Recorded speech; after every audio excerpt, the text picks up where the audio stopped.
Capage TV. Capage TV. Bravo, bien la Chris Mpela quick talk ashirama yandi monsieur le mobikisi. Maman nangai. Ngana leader te. Oh blo bourreau. Pour ça la famille. Dis-moi ce que c'est vraiment cet amour congolais, ça me relaxe. Dis-moi ce que c'est d'avoir l'amour d'une Congolaise, ça me relaxe. Atosaninga mabenga na lela kasi yo et ça phénomène qu'on a se comprendre te. Ce qui n'a ligne la relaxe kaka yo et Tamara na Paris kuna na Olympia, on a petit frère na Ratobina. OK. À l'époque wana. Donc ceux qui yana bato ba retirer mon référence, ba retirer référence na yango. OK. Ya on a lobby ça qui moi facile pour ani ba ya ba chai ba créer biso ta na hotel. Ba oza trop na terrain na bango te tonde. Non, parce que tu mettre la musique dans nzela na ye, tout ça ba ndeko bien sûr, papa maman moko. Mais na era profession nous sommes tous. Ekoki kosala te olinga moto lokolanga. Papa lobi pas question, maman lobi jamais. Bandeko bakisa yu mawana. Biso, bon, toi famille monene hein. Ouais. Les trois derniers tokoli ensemble. Bah et ne peut pas koli bango tout ensemble. OK. Mais biso siko to évoluer qui plus ta poto parce que on a qui poto na yi jeune pe na makasi. On a album on a beti musique na genre mutu, tu na beti na genre na mutu. OK. Ah, bon et ça musique congolaise originalité on est ça. Il faut donc garder une qui base moi ko longwate. Mais si on a évolutionné on a ndenge na kati. Si ngai na se bazara na bango mbalete. Basa ba grand fan na ba ni musique avant ngai. Boyebi bango pe avant ngai. Mais dans la biso ya carrière tout en différent. Donc étudier à parcours na bango. Non, nanenga ya neti ya étude ouais. Côté artistiquement parlant Voilà. bien sûr poyemba parce que ba bien na ba grand musicien. Wana mutu to yebi yango. Sola wenge, on a bien placé pour nous mettre ma solo wana. Ah, on vivait pas à l'époque, on va t'avoir mon chef. C'est bateau basa mieux placé pour ma solo na ba aller. Viens na chocolat na viens na o. Vous voyez, bon cause na voilà. Naza quand même artiste à Liboso depuis musique à Congo Banda à ça là à tout un album du début à la fin il me sent que doba j'étais à ta coup de main. Yango mon obet ma solo ya évolution. On a évolutionné ma kabuna ndinga qui artiste.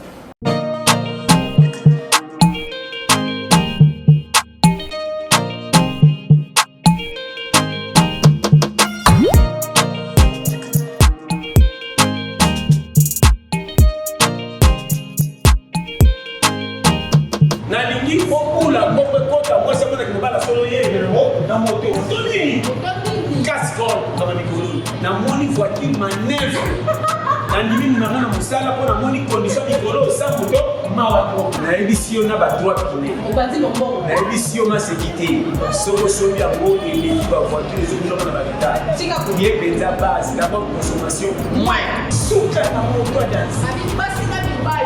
Mututu tala no zamtani pesa nakati ya République démocratique du Congo aza unique aza presque ma province nyonso yo mwana mama zo ka zo moto cascol bunda na moka 6 mois c'est la mariage ko leka député baza na tori kama solo ya koyo il faut na moni mutu na cascol na kisasa te ko mata moto et comme ça ngate ko fana nzela tani ko bandiwa Basi na bibai. Tout à repousser. mais simbi ma Facilité à facilité et puis ba dora Ya makasi. vraiment elekelinga na mona na moto eflatenga ko bata lelo na tiki makama na ko na moto et puis moto ni cascol o toi so kana ta de chinois jeune garçon qui kokola tika makamba gauche droite te boulot ya boy combat de bon biso te moto ya boy et puis no moni amour eza na modèle moko sa chaîne internet Tika ko.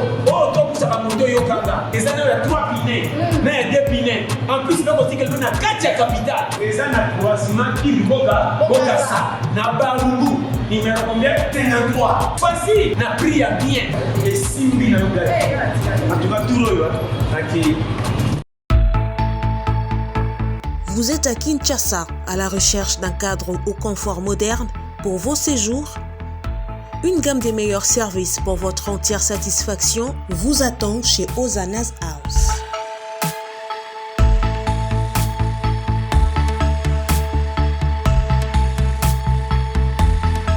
Son salon VIP vous offre un espace de travail, de détente et de restauration relaxant, climatisé,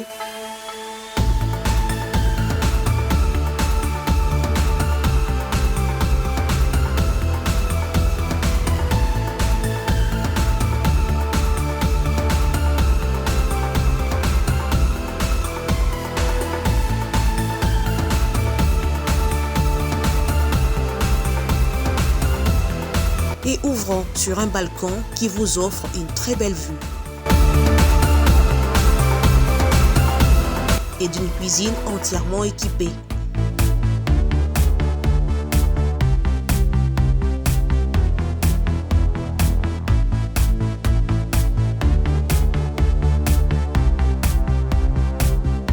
Sublimez votre séjour chez Hosanna's House. Avec nos chambres confortables, lumineuses, élégantes, donnant accès à une salle de bain bien équipée, contactez-nous au +243 99 24 46 090.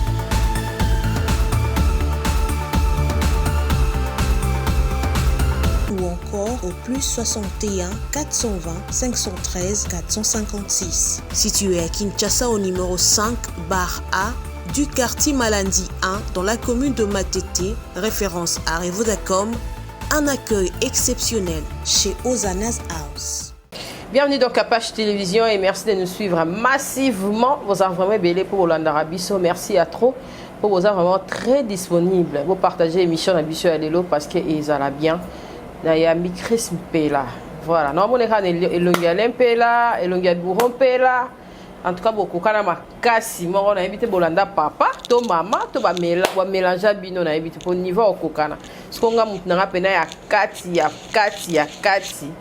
Parananga Lempela. On a pena donc ba soutenir biso penza na invité. A Boma orchestre ya na invité. Au Boma orchestre to ngeni na mo ba concert na poto. Calamité ba isenga obeta na Londres. Na invité so ele kai ndenge nini. En tout cas, merci na bino lelo nazana Christo obeta ma solo na yé. En tout cas, les gens privé comme maman. Mais l'exi bino rapport famille et ça azouate. Pour voir capable ya mai Christmas olobela qui vraiment té. En tout cas, tozela on a Kinshasa awa et ça la biso vraiment bien et puis bazo réclamer wengeza awa mais yo yete. Na éviter na glisser par la crise question pour toi pourquoi aux à Kinshasa té ya là to éviter so pona nini. Bienvenue Chris Mpela et merci d'être là dans Capage Télévision. Merci à toi d'abord, Cynthia Capache. Ouais, bonne santé. Santé qui est santé, ça va. Boye, on a Kin Awa, précisément, et ça, pour Nani, parce que malgré tout mon album, et puis c'est présenté dans bien à bateau Bota la Bissolé. Donc, on a Chris Mpela, artiste et musicien. Donc, artiste polyvalent, ça l'aura tout. Donc, actuellement, ces jours, on a Kin et ça, pour un album, on a pré Evo, aux Obi Makalamingité. Evo, en tout cas. Ok. To sola nango mais to zana na wa ba ibandeli parce que au bibeli biso rabo. To éviter. On a répété na coulisse na ba yaya, on envier ba yaya. To zana la son ya musique, to ngeni Chris. Relater sur mon histoire. Au beta ben orchestre mo na poto. To ngeni ozaki réalisateur ya bat misusu et ça la musique. To ngeni. Bon, on a bani musique kala. Kala. Mais avant on a la musique au Congo, il y a Congo. Donc ba hip hop, ba R&B, mais on sur tout ça là. On y a mon na scène pena ya Congo et baranga ité. OK. Mais na bana musique pena vraiment kala. Donc musique ça doit aussi cater pour nous. Le bandé peut-être par rapport au public aussi quand il y a sur congolais, on faut découvrir ngai.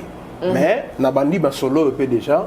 Tant de Missara signé dans l'émission en 2018, les lax. Donc, on a des Anakin déjà. Ok. Ça a pas mal d'émissions déjà. Donc, les Lonangaï, baby, Nazanani. Mais peut-être pour nous, on est sûr que ça. Mais Bimisera Bisopeyote, qui est des Alakata, à moi, crèche, tout ça, musique, tonde.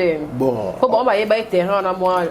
Bon, on se rappelait, Zalara, bon, Nazara beaucoup plus jeune. Mais les guides avaient une vingtaine d'années passées déjà. Ok. En concert, on avait un appareil qu'on a en Olympia, on a un petit frère dans Ratobina. Ok. À l'époque, donc, ceux qui ont retiré mon référence, pour retirer référence. Ok. Il y a un lobby qui est facile pour aller créer un biso trop de terrain à non, parce que tout ça, la musique, dans tout ça, bien sûr, papa, maman, mais na era profession mutam tozo sala makambo na ndenge nayi donc tout na naissance de la famille mais la vie professionnelle mutam tozo na nzela nayi c'est pour ça tamu subo kate bozo beta maso na biso parce que bon là dans maso na on ngape oyanga voilà. OK, et musique pour na yo eza passion to eza idéologie na sara musique pour na sara musique pour biso to sa musique c'est ça on a bota mona Ok. Elle on a botta mana mupena. Nena lobi ça pas mal de gens ba ebinga depuis na ça pera muke abo. On a banda on a ça muke bo. Tina comme na ajo na comme na ngolelo. La musique na botta mina mupena. Des fois pena ndako ezaki obeta pe guitare pe ya nazo yemba to buro azo yemba arriva pe. Bien sûr, plusieurs fois. En fait, Bisso, bon, toi, famille Mounene, les 3 derniers, tu colles ensemble. Bah, il n'est plus à coller, bah, on retourne ensemble. Ok. Mais Bisso, c'est quand tu évolues, il plus ta pote, parce qu'on a qui pour ton avis, jeune penamakasi. Ok. Comme on a vu, tu évolues plus en Europe. Et on peut monter au bandagi dans la musique, bah, pop, bah, R&B, bah, hip-hop, tout cela là. Donc voilà, mais. Ta famille beaucoup tani moi guitare moi ning quoi bien sûr histoire à Wenge et le beloni na ndé ba se rassembler sous les lots et ko le beloni Chris bon Cynthia moni congolais non ya omoni bon ngane na yaki ona yaki déjà naninga na bete ba tamu so ko na ninge mo bo mais na yaki apela mbanga makasi on mbanga te na ipona on mbanga na ki Wenge erere na yaki de pona makamna ngana donc masola Wenge ngana za bien placé te pona beta masolo wana ah on vivait pas à l'époque de moi tamo mukete c'est bato basa mieux placé pour masolo na ba aller vient na chokule na vient na on voyait bon voilà. Ok, mais absence n'est quand même remarquable. Malgré qui ma question, mais pourquoi exactement? Pourquoi il était? Il y a moi et bien raison. Comme ça sujet na ye, il y a mon qui fait bête ngana ngolo bon place na ye. Nenga pe no linga te pa ya alo bon place na so ngapa na likam na mo. Mais moi expliquer. Mais bato ebele bazo baolo ba biso a ande to yoka ke bino bano bozande kuna na poto nde bozo maîtriser quand même musique ya hip hop makasi ko le kaba o bazo apprendre ngolé lokolo ba ni Christ. Oh c'est normal, les musique populaire kuna na poto. Ouais. Hip hop, R&B, hip hop, tout cela là-bas, électro, la musique ça sera populaire makasi na Europe. N'engé pas na biso awe ça la musique congolaise, ba seben, ba soukous bilo randengo. Donc c'est tout à fait normal que ceux qui ba na poto ba maîtriser en plus que ba tu ya awa. Ndebe ba ta ndebe seben ndebe ta ma na poto ndebe ta ma randengo te. Donc c'est ça, c'est tout à fait normal.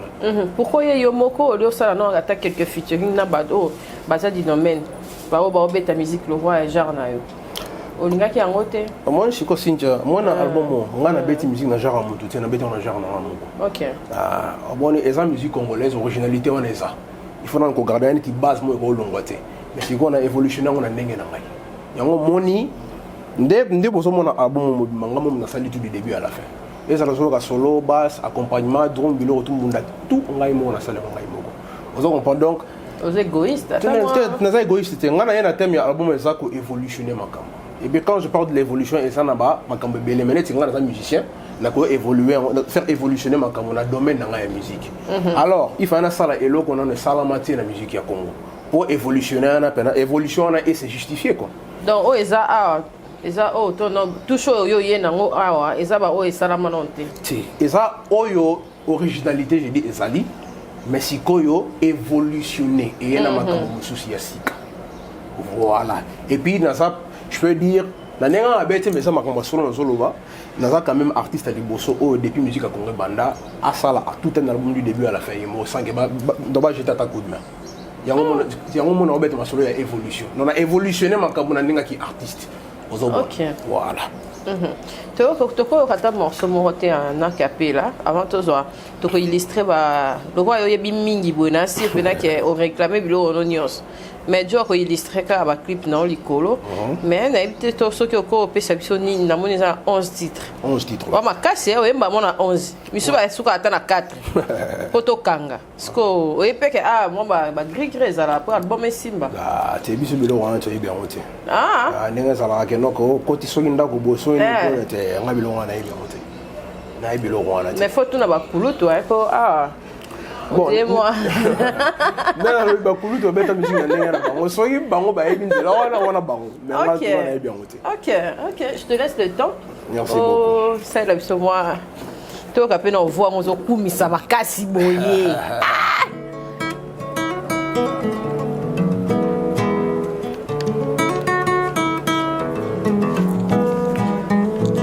Oh, comme ça la choya bien. Septième chanson à Katia. Balingi na bango ngate nazali troba par rapport na yo toko kanyata mokete yo nanga ezande discret ngai nazali nanga nemo ubola e koki kosalama te olinga moto lokolanga Papa lobi pas question, maman lobi jamais. Bandeko, boakesa you mawana.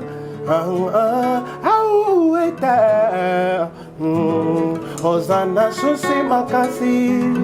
Nazo comprendre frustration na yo.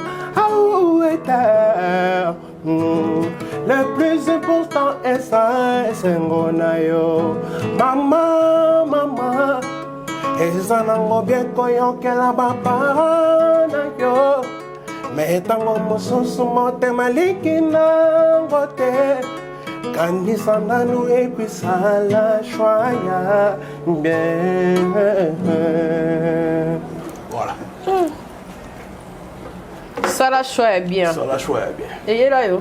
Bien sûr. Je vois ça la faux choix. Et elle a remonté surtout je crois. Normal. Mais on peut sentir qu'elle est là.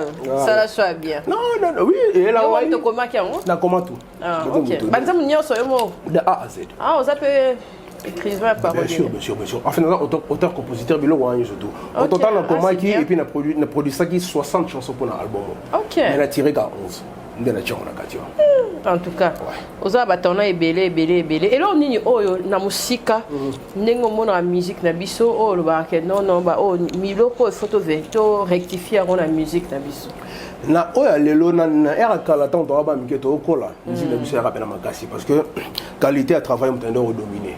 Mais lelo musique na biso comme plus matériel et comme donc musicien faut l'accent car les bosso.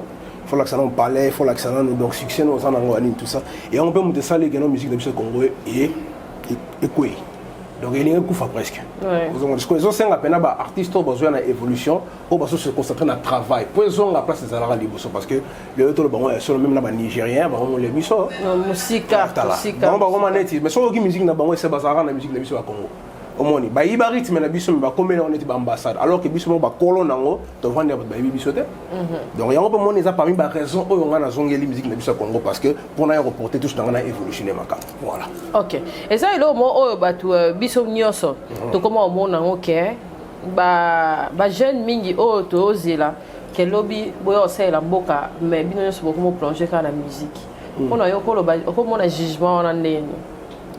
Bon, ce qui va jeune belle va comme plonger dans la musique. Bah étude pendant la poto en tout cas pour na. Oh bah jeune poto to bah jeune ya Congo. Ya Congo na bino bozakuna. Eza pena un peu rare que jeune mora ke poto atangi ya silisi ya zongi ya pona mamboka.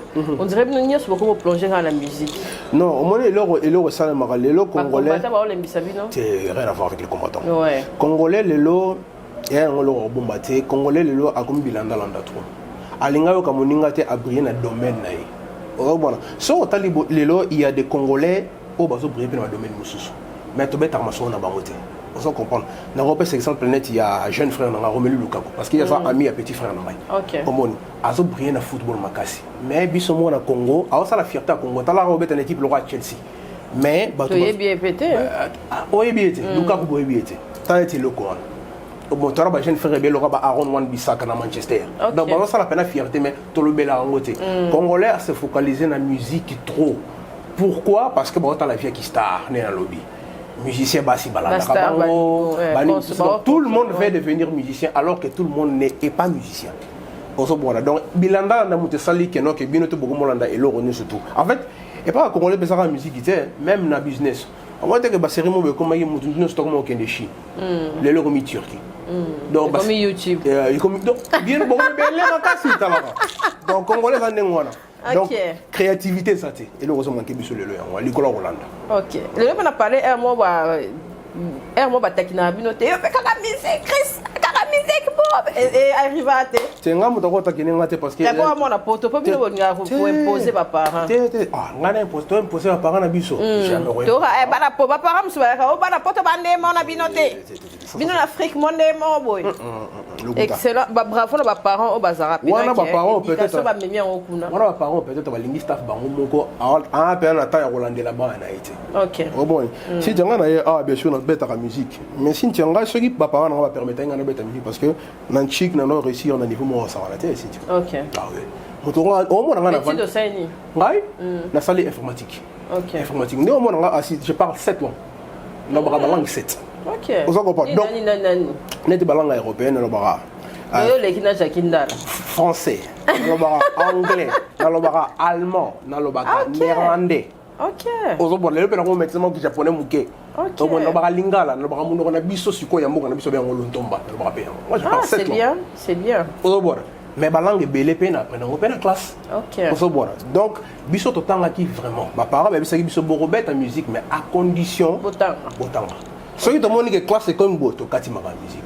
Par peur, on te dit, il faut continuer dans le chic, comme ça, mais permettre à biso payer. Attends, ça, la biso en côté, mais tout en rap, on a parents. Voilà, au moni. Il y a un moni penaye awa, ils en ont c'est tout à fait normal. Mais pareil, belé, oh, moni bana ba commandé, c'est parce que balande la bana pena bien. Et elle tient le long, on pena papa bana, les lots. Au moni, mais ceux qui bana ba baby, il faut talangaï. Ça veut dire que quelque part, dans ce qui tente, il y a Hollande la bango. C'est ça.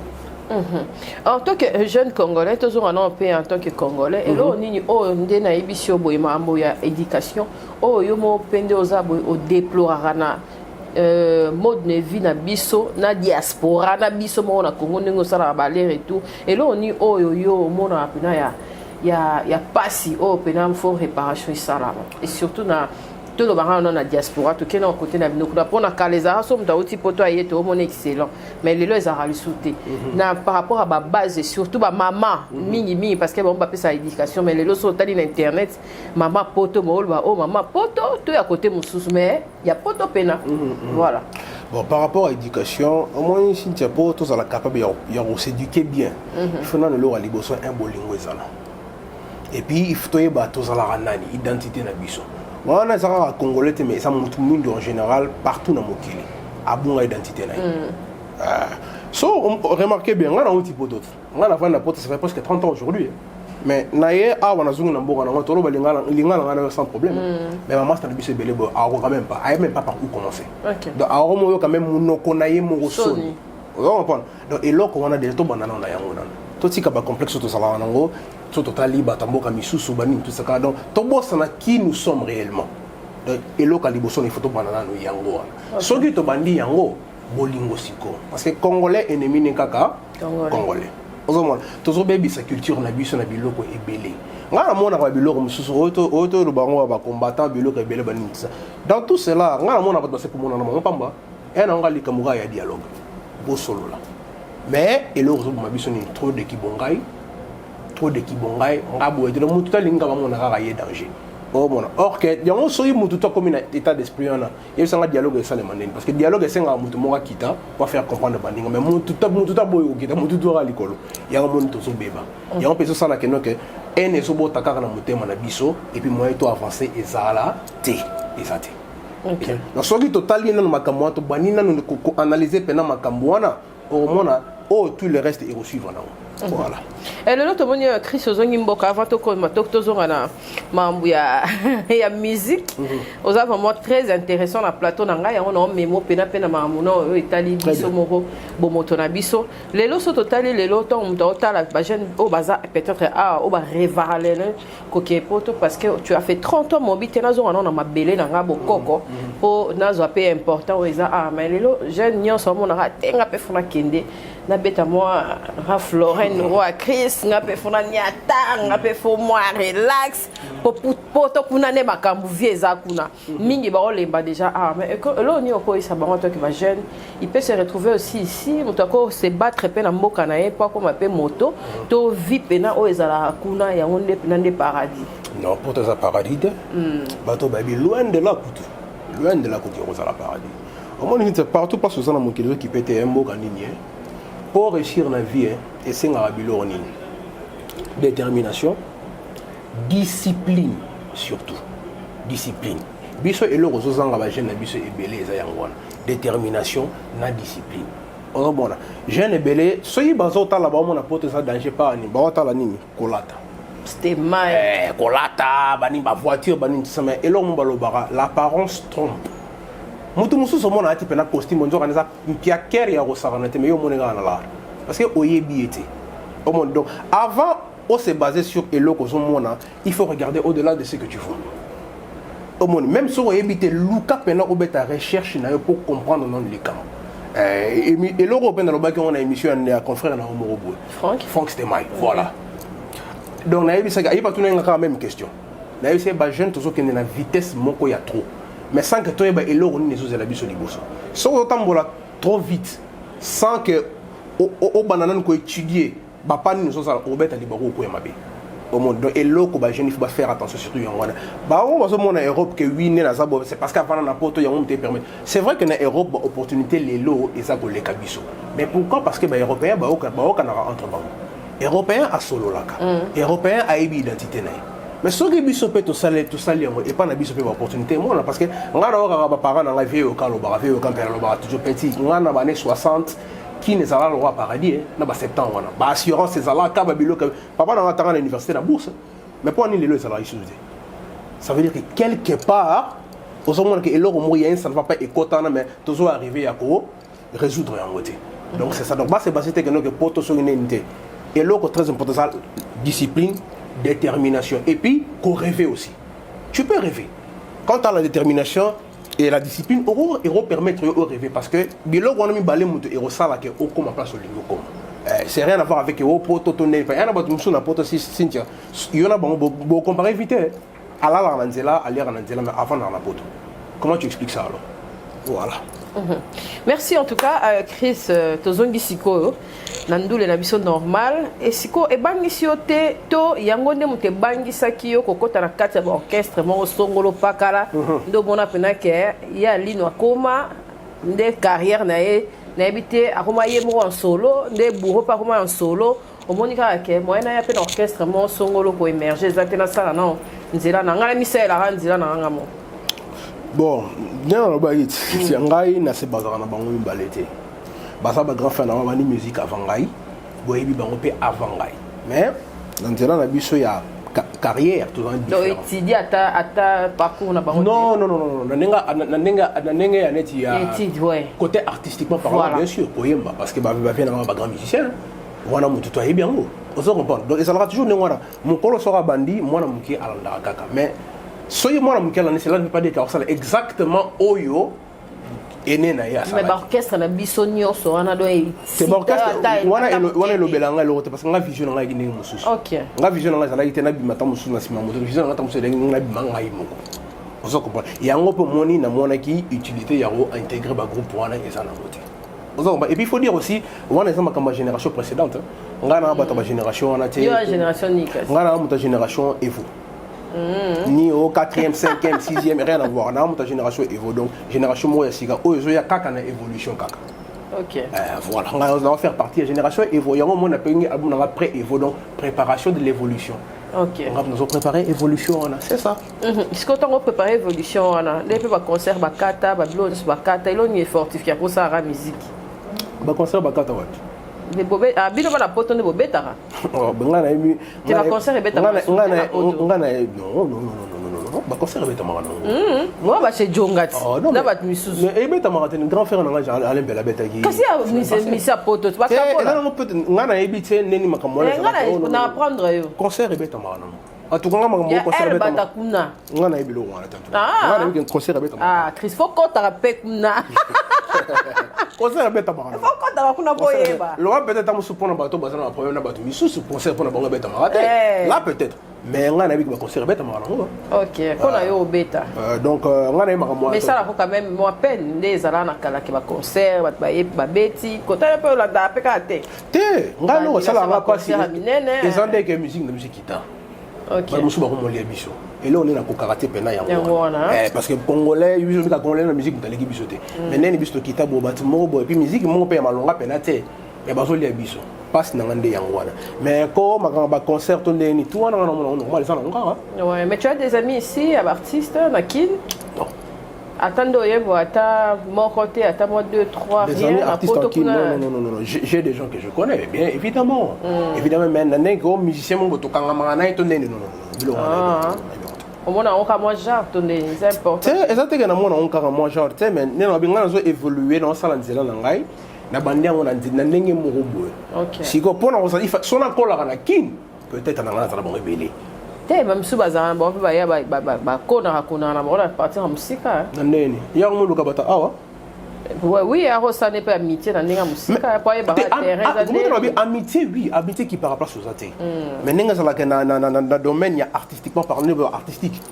Bon, on a protocole nos abanes. Oh, on a protocole nos abanes. C'est que Olivier Chimangane, nous pouvons arranger. Tu es banité. Na poto, tu as battu belé trop. Tu as battu belé trop. Mais ma camarade n'a belé comme n'aimé, ils a plus dans le domaine yaba. R&B, hip hop, pop. Mais ce qu'on est au point, il est au côté na barumba, parce que on se côté bondé. Nous tu pas hip hop. Tu passes à mon gars. Et zappé, chanson mon. Ça originalité na biso, mais évolutionné. Donc ça hip hop R&B et ça originalité congolaise on est en musique, on a ça yango, mais évolutionné si koyo. C'est ça. OK. Tous ce qu'on dit monini Tay baby. Yango. Wana na embela imwana. Il y a les B. Il y a les bas. Il y a les bas, c'est quoi la sensation culturelle. Ok, tous arrivent. Je vois, bon, on a ça générique. Tous les deux évoluent à générique. Ah, tous les deux ça va générique. Ouais. Bon, Mai. Mais, ouais, mais bon bien parcours, ouais. On a terminé le parcours. Ok. On sait combien de temps la musique déjà? Depuis 93. Ah, oh, mais depuis au moins. Ah, depuis bon. Donc,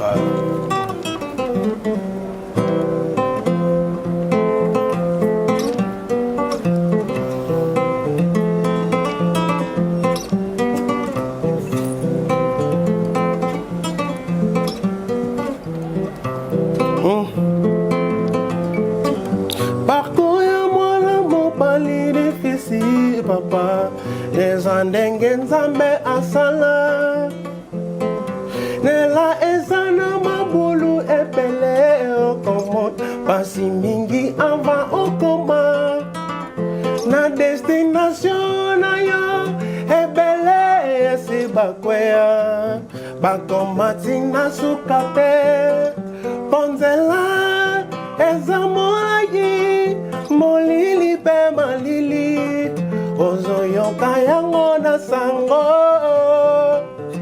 tuna na baoyo si bameka bayebisa yo niveau ya difficulté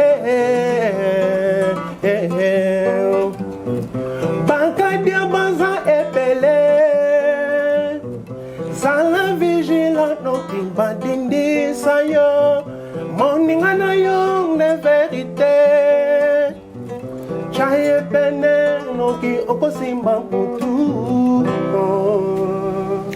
Ben, le roi tu as clip cara, illustration, tu as les lax. Les lax. Oui. Les lax n'a même pas les femmes congolaises. Parce que non bah ça va congolais beaucoup mais ça rabi sauter.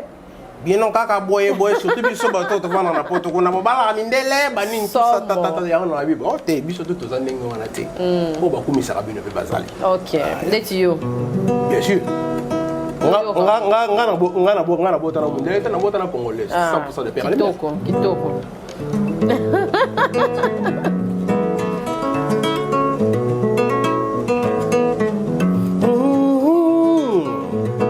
Love mo cover na ebite ezara ipakanga libo manandenge ya mukete na sala bateste misusu me oyo penza musukisi na kombatro gendi kolo ya bolingo oyo sengle na liputa na cuisine prépas damaze na mesa service au top niveau mukusa na mutu masolo karetu sanko yebite meka bolingo yango.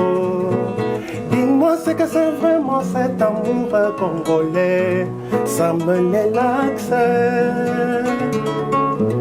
Dis-moi ce que c'est d'avoir l'amour d'une congolaise, ça me relaxe.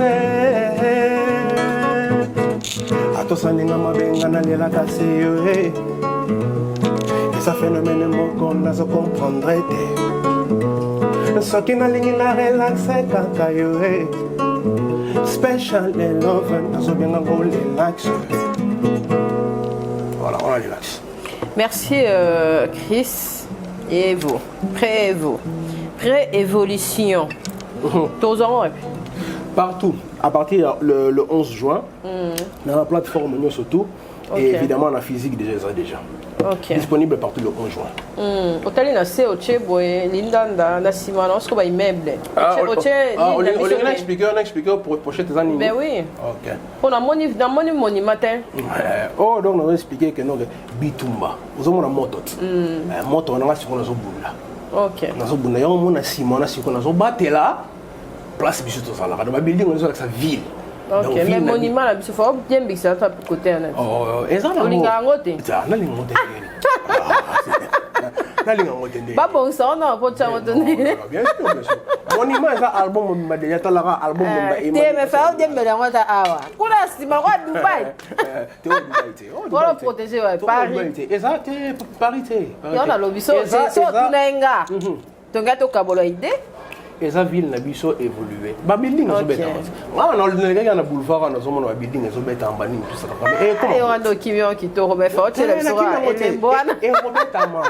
Mais oh ça siko ba moto na bozo mona ça, bituma biso to zo bunda. Ozo mona. Ba moto na boya aussi qui sa ville na biso te. On mona mona aussi ma moto. OK. Évolution sco pour l'air monsieur en tant que jeune, ba plus tenir au pesa. Et na ba musicien malgré que oza pena lisu pena makasté. Il faut nini en tout cas la base. Vous avez pas notre génération c'est. Nous ça là. Non, on a notre génération mais génération évolution. La boy au 4e, 5e, tu es dans 8e hein. Tu es 8e tu. Tant déjà est bon là. Parce que tu es en 8e. Et aussi la génération évolution. Génération évo. OK. Voilà. Il y a R&B au bâtiment. La deuxième génération la quatrième génération évo royal, puis troisième né moi là. Mais là on repère ça concerne la jeune surtout ça et ça musala nan. Ouais. Parce que si Japon on a complété l'album et ça a 3 ans. OK. La bannière en 2018. La session en 2021. OK. Donc musala nan d'abord. Avec le travail, on attend la bandit album na yebo beta solo te. Mais na yeko lo beta solo na kati wana kaka. OK. Ozobo musala mo. Instrument yo so beta. Na beta la guitare. Bunda. Bon guitare nyo surtout donc basse solo, drum bilo nyo surtout, percussion na beta nyo surtout, drum na beta nyo surtout, piano, synthé bilo. Na beta ba instrument parce que tout. Parce que on te soit enregistré dans le studio non, faut yo mo dame tout. Mais nga ingénieur de son ngamongo. Mo ça les prises ba son nyo surtout ngamongo. Je suis un ingénieur de son. Il y a un lobby avant dans le studio. Les qui n'ont pas voilà ni ngana sima. OK. Ta sima ikari ngane bande tissu ka. Ngai. Il y a pas zoyemba. Oui. Mais c'est quand tikala monde na biso wana kala. Ah, il y a azana oka badaju. Atika libuna. Il y a zane kuna. Il y a OK.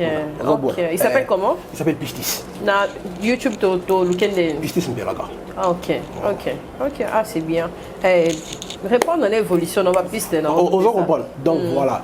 Donc si on a évolution aux années, talarara musicien bimi mais aux années ingénieur de son yomoko. Ouais. Aux années instrumentiste yomoko. Non là auteur de compositeur là. Auteur il a maximum 4 heures par jour. Auteur, compositeur, bilondo, tout cela, mais ils ont des points comme à un niveau, il faut Moussala. OK. Il faut Moussala. Bon, la raté que non, que car à danger, voiture, bassi barolandanga, tout ça, non.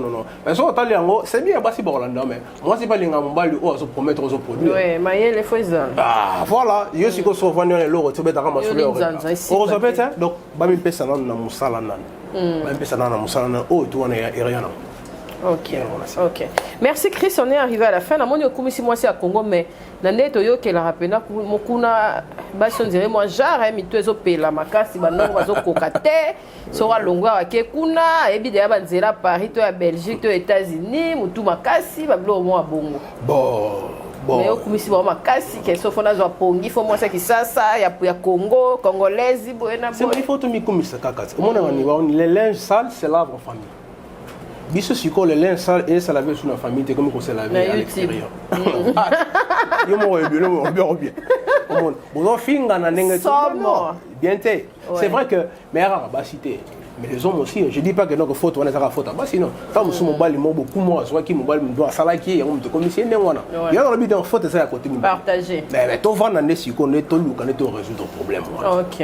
C'est tout. OK. En tout cas, merci là-bas on y se balandio awa studio na biso na capage télévision okoyi sabango nini. Non oui sabango parce que na idée tant ça les conférences de presse na ngai ba muso ba banga na prétentieux. Prétentieux, c'est le orgueil, tout le monde. C'est moi dans la vie. Il faut savoir na confiance en soi-même. Il faut en rassurer. Parce que si tu es optimiste, si tu es on a un plateau, c'est parce que ça est sûr, on a ça et simba. Mais si tu es perdant et par rapport à coup, on va coûter te poto yebi ke boye ba o nyos ba ya batata o ba ya vanyo bato nyos ba ya vanyo na musique ba nelunga mawa est-ce que etikala batu bongo fo no nelunga mawa ba bengani nganga bosunga ngai ngana ena disque nanga oyo bochanga poa na zo senga bino biso pe ka ba journaliste to ko ke lo mawa o moni photo sunge kaka après tant succès ko ya abalu kelibino mais moi tu comme on a nyonga batu par après batu ba rappel bon non yo tango salaka wana boy yo pe calamité comme ara c'était yango moni ngana lobby qu'est-ce qu'on a te presse yo na rappel ce président ngai non a des filles là au bureau président matin ozomona tek ngana ina makambo na sama kamutu ngai mo si c'est filé ma mwana to linga onte c'est oncle fils ya manager na ngai ya ebi na a ko tshika mabeta ozo comprendre mais atkande ba presse tika to linga onte tika Chris na ne ya mwana po ngai sintenan ngai lo ba leader wana na leader te ngana okage ngaza okage wana za philosophe na ya sika ya shirama nga bozo bien Chris Mpela quick talk shirama ya ni monsieur le mobikisi mama na ngai ngana leader te biso blo aburo to boza la famille biso bandela kono oh mon donc Chris Mpela quick talk hashirama ya ni monsieur le mobikisi mama ozo comprendre donc nga bien nga okage biso to wa leader te wana bato ba ebi okage ba ko explication ozo comprendre voilà c'est ça on doit motiver ça la sur na yo moko OK magamo tu na zo biso Cynthia eza makamo na sali ya solo siko soy o sali na tali place na outi na place na komi lelo je suis fier de moi-même OK oh mona yango mona abi non na solo makamo solo il faut que ça la sur na yo moko mais ba tu siko o ba sur na bango moko te ba comme on mona ba tu que ça prétentieux ou ça orgueilleux ba ni tout ça yango mona na ça ba bon ça va avant bon juger ngai bon album yango bon consommer yango ba ba mo super a yo on te kana kanda ngana oyo kango te dinga de ngana ha mutaboy tena boy ba parti près l'équito ozo comprendre bon ça pena temps boyo ki album ata 10-15 fois après bo juger ngai oh tout bo yebi sangai so que ça mabe na ozo la studio na travailler les sous na bandeli OK mais bon ça non taboyo kanon avant bo juger voilà OK merci en tout cas c'est bien Christo yambio pena ne sengo makasi et ça lui sort vraiment bien za no bongo za no bongo et ça lo peut bien wenge ya ngonde makam en tout cas il y a boyne abia o ça orchestre te pardon o ça l'orchestre te il y a de membre évolution te ngama leader te yo ça yo leader ba za okage mais à travers ngane ba jonin ba découvrir encore OK. Merci en tout cas. Salutations à Banane Bayambio. Ouais, bien sûr. Ça toujours en bateau. Ouais, non, on est en direct. Il y a pas de problème. On est en direct, hein? Ouais. Oui, et ça, on a bateau, on va soutenir un bazar belé. Bateau, on va soutenir un bazar belé. Donc, bateau, grande sœur, on a Nelly Pella. Ouais. Grande sœur, on a Gisèle Pella. Vient, on a Ricky Sengel et Yomo Webi. Il y a Willy Moucheni, Kodamboka, toujours là. Il fait pas besoin de bon à Bali. Master Nangaï, Laura Banish, Kalem à Bali. On a master mis le roi top de notch Bali, Banif the real, donc on a master tout Bali, donc bateau bazar moi est belé tellement trop. On a bien sûr dans management, bon sanité, oncle fils et fille Ali, non c'est de bon la garçon bio toujours présent. Tout ça na awa, donc équipe n'a pas au complet, dans tout bazar c'est bon tout bazar salitation. OK, mais bateau o yembino batute ke ba komba batule zala. C'est ma banga elle était mabanga kama ndeza la pela ke nzembu ya mutu boy. Au dédié à mutu boy, pas nous exacter. Nzembu mutu boy. Non, mutu na sali nzembu à moi na ngai. Ah OK, et bon ce que bateau ba on a besoin que oyemba bango ça ndé. Bon, plus tard dans le futur tu éviter. OK. T'as na bossa na grande sœur na Lolombe là. OK. Big sister. Bisous na. OK. On a sûr que remercier Batignon ça, la papillon. On a famille belle là évidemment Mobimba. Ouais. On a famille, on peut jamais oublier la famille. Ouais. OK. Merci beaucoup. On est arrivé à la fin. C'était Chris Mpela. Créez-vous. Son album, c'est déjà mis sur le marché. Bon, on a YouTube ndeni. Comment on a Chris? Comment on a kaka album, il y a la page officielle PK yango. Album c'est le 11. Le 11 juin, pas capté date là. Mais déjà ba signe déjà, la clip déjà Evogen générique dans coup de ma récemment semaine passée, là bas savourer na YouTube. Bato bana besoin là mususu ba contacter yo pour na fête ba mariage, pour na ba concert, pour na ba kermesse. Bon, ça, Dans les réseaux on a sociaux. studio P. On a partout sur les réseaux Ouais. sociaux. Ok. Dans Facebook, Chris Mpelakaka. Ouais. Twitter, Chris Mpelakaka. Instagram, Chris Mpelakaka. Donc, bon, on a peine partout. Ouais. Partout. Et puis, évidemment, bon, contacter un peu Arnakin par rapport à un numéro et un manager dans Les filles. on te fait ses films. Mais on peut savoir qu'on ça beaucoup. Ok. Fils et filles. Merci Chris, c'est Merci beaucoup à gentil. toi, Cynthia. Aussi, ça nous a congratulé Bissolomo Kaoye là yo. Ok. Voilà, sois libre, moi je vais t'aider. Merci Joe Mystique, merci d'avoir venu sur la Dibiso. Tu as besoin besoin pour la visibilité, on a en tout cas toujours on a pour la bino.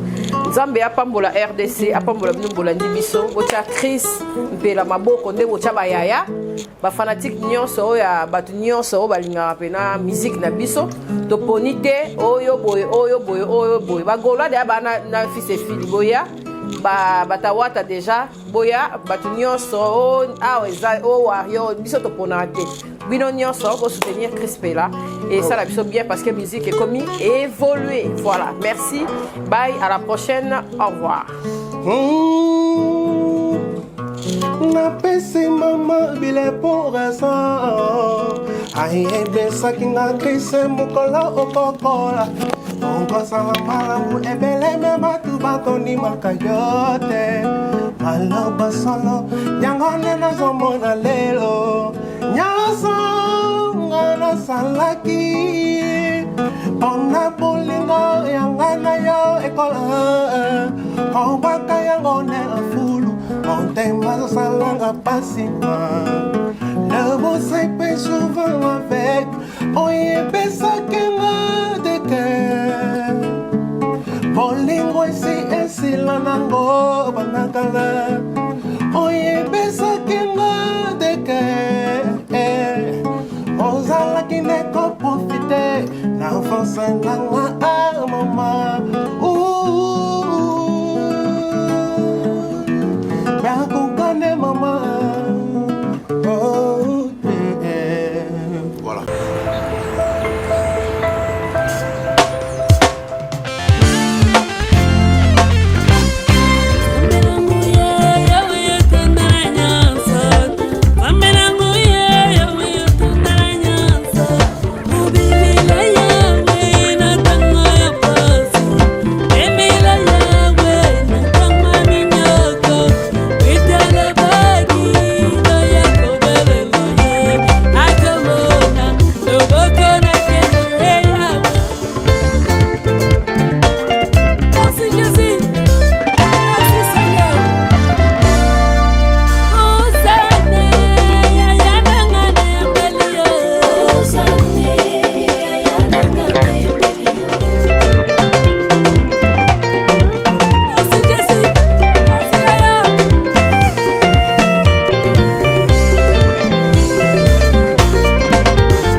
Sly with Rose vous offre ses meilleurs produits, les robes de soirée,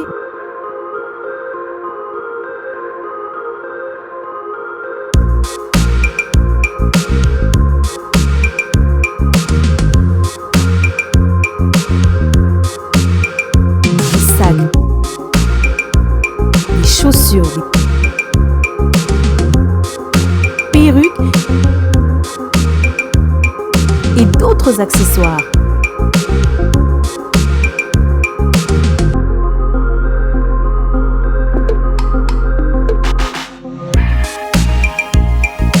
Nous sommes disponibles partout dans le monde, 24 heures sur 24 et 7 jours sur 7. Pour plus d'infos, contactez-nous sur +614 70 68 51 65 ou sur nos pages Facebook et Instagram. Sly with Rose. Vous rêvez d'un teint uniforme et éclatant? La gamme de produits Rude Beauté vous offre un soin complet pour teint d'ébène et pour teint clair. De la lotion à la vaseline pour lèvres, sans oublier les savons et les sérums pour acné, Sa gamme de produits variés élimine les taches et imperfections de votre peau tout en la gardant éclatante et uniforme. Ritz Beauté a eu les sous Cynthia Kapash a outiko sokola apakola kaba gamme de beauté ya Ritz Beauté. Bato nyonso balingi tena bango ezala kaka lokola mwindu ya ngoro. Yango gamme oyo ata bébé apakola ngo. Olingi tena yo ekitate e matate ozaloka mwindu kitoko e o éclaircir poto na yo oye a gamme oyo. Mafuta na biso yango nde mikolo na zopakola. Oyo eza na base ya papaye, savon na biso eza na base ya papaye. Mafuta na biso pe kitoko ba o balingaka monoko na bango koma na kwa mwa rose bokomi kosisa te biso da mpona kobebisa monoko te. Ritz ya beauté ayebi biso oyo acné sérum oyo eza mpona bato bazala mo elongi ekota babuto ezosakano makasi ozala na poto ozala na afrique buto elingi oyo elongi mafuta oyo solution Ritz Beauté atyeli biso yango so omonaki batashe moko esali ngai ya mwindu Ritz atindeli ngai mai oyo ezali vraiment naturel ekobebisa yo te ekosala yo allergique te donc nyonso eza naturel omoni sa Ritz Beauté aosala mpenza baproduit ya kitoko oyo batiango na kati ya mafuta sozo pakola mafuta oyo ozwi serum nango otie na kati eza na inconvénience moko te oyo ata bébé aopakola ngo nazo recommander bino ba gamme ya Ritz Beauté bozala vraiment déçu te au voyager te place à moi te place à Malili en tout cas ba gamme ya Ritz Beauté et etika okaka date donc conseiller bino bozala kaka toujours fidèle na Ritz ndetinga beaucoup na poso na be barate bosepela na poso na mikolo na tingani ka na Ritz Beauté umela.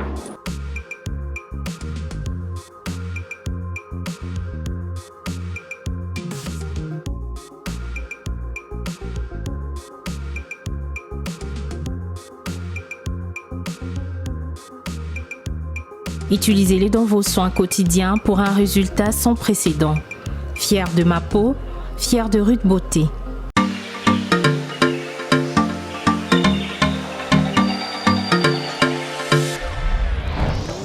Papa, aurait des oyango. Est-ce que biloko yango eseyaki? Koko teleza wat. Mbote na biso? Mbote? Mama Kapash. Yo posa. Ah na wagadezo. Na conteneur. Na conteneur bakaro ya chantier. Ba ebisinga série eza makasi hein. Eza pe na agence ya mbongo. Soko tindeli mutu mbongo pona kozwa yango eza facile. Kobosa na te oredezo eza pe na flat hotel. Bino batu bovanda kalibana mboka polala na ba condition ya kitoko. Notre restaurant vous propose une exquise cuisine qui fait le bonheur de gourmands. C'est aussi une boutique de vêtements sur mesure au prix du prêt-à-porter. Livraison à domicile. Nandak na yo. Na petit colis. Baye kotike la yo. Express ezali. Bino moko boyoki. Soki omonique na famille bozala kana batama baby loke bunga pamba. Hein? Awa livraison à domicile ezali. Bakozwa bake kotike la yo tina porte ndaku. Oredezo soki oyaka te Kongo ngake kufa. Nous disposons également d'un service de sécurité pour toutes vos manifestations et un service de location de véhicules. Ozana poto pona kotinda biloko tela ba adresse yango wana na ba numéro de téléphone contactez Oredezo okozwa biloko na yo nengo tindi. Retrouvez-nous à Kinshasa au numéro A8 de l'avenue d'Ibaya, quartier Matongé dans la commune de Kalamou, derrière la maison de la Bible, et au numéro 44 de l'avenue Baoumbu dans la commune de Matete. En Angola, martyr de Kifangondo vers l'aéroport international de l'Angola. En France, 47 chemin de Petite Fontaine, 91 180 Brittany sur Orge. Maman Kapash, Oredezo, frappe na le, frappe na retour. Kapash TV. Kapash TV.